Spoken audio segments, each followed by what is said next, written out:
Apa yang sedang kamu lakukan, Nak?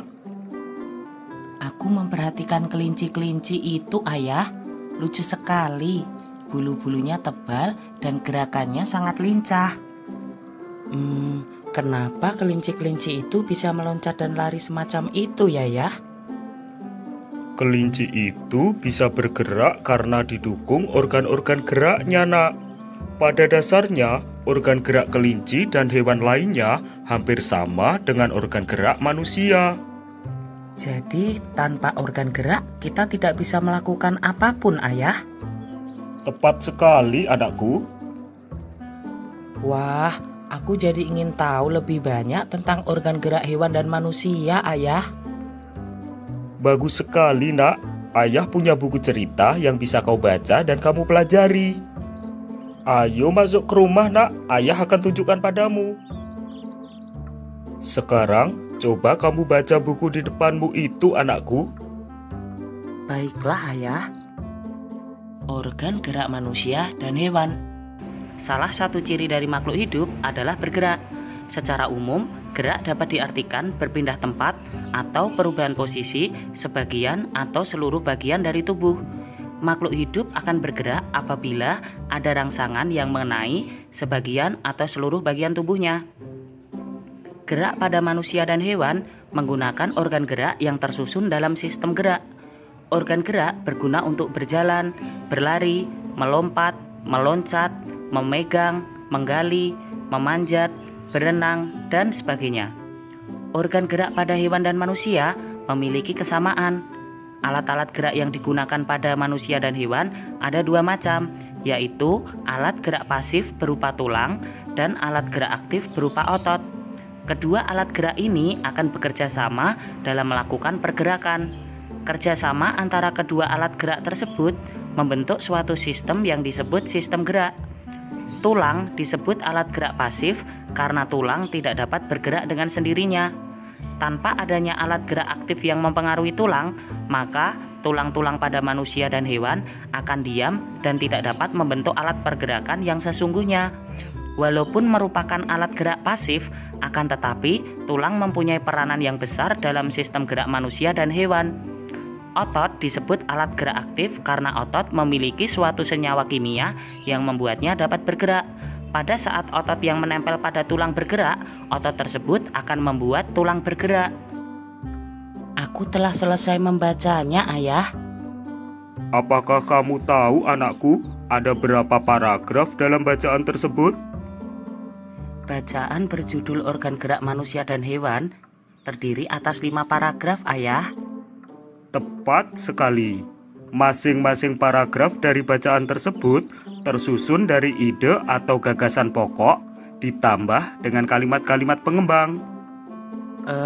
Apa yang dimaksud ide pokok dan kalimat pengembang itu, Ayah? Ide pokok adalah gagasan yang menjadi dasar sebuah paragraf.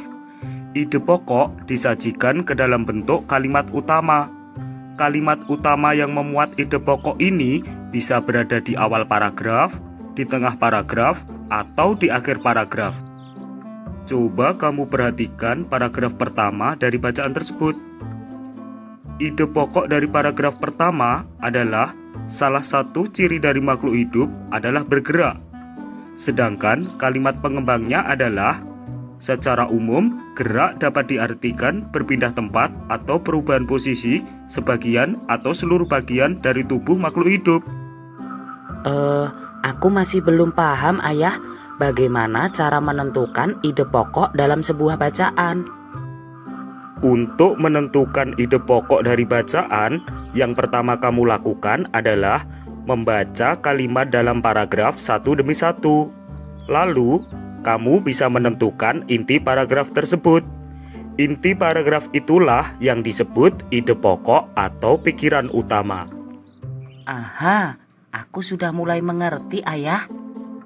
Kalau kamu sudah paham, sekarang cobalah untuk mencari ide pokok dari setiap paragraf bacaan tersebut. Baiklah, Ayah.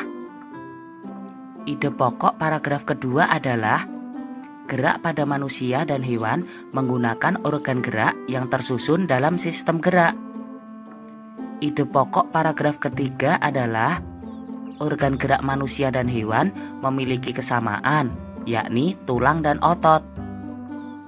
Ide pokok paragraf keempat adalah tulang merupakan alat gerak pasif.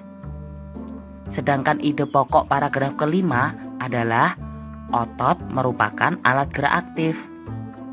Bagaimana dengan jawaban saya tadi, Ayah? Luar biasa, kamu telah menjawabnya dengan tepat, anakku.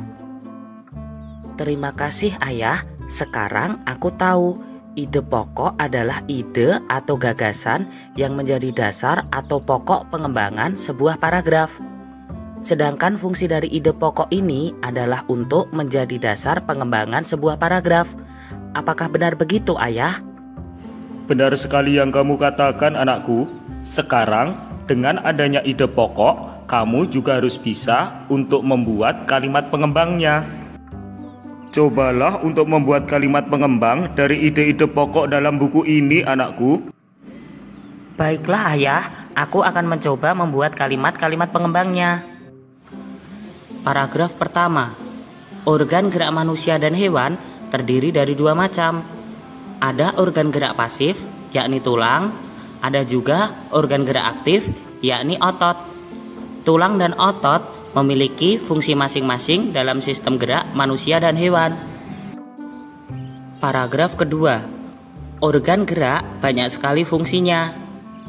Dengan organ gerak, kita dapat melakukan gerakan-gerakan dalam kegiatan sehari-hari, misalnya berjalan, berlari, memanjat, berenang, dan lain-lain.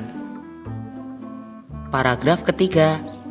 Tanpa organ gerak, manusia tidak akan bisa melakukan gerakan apa-apa.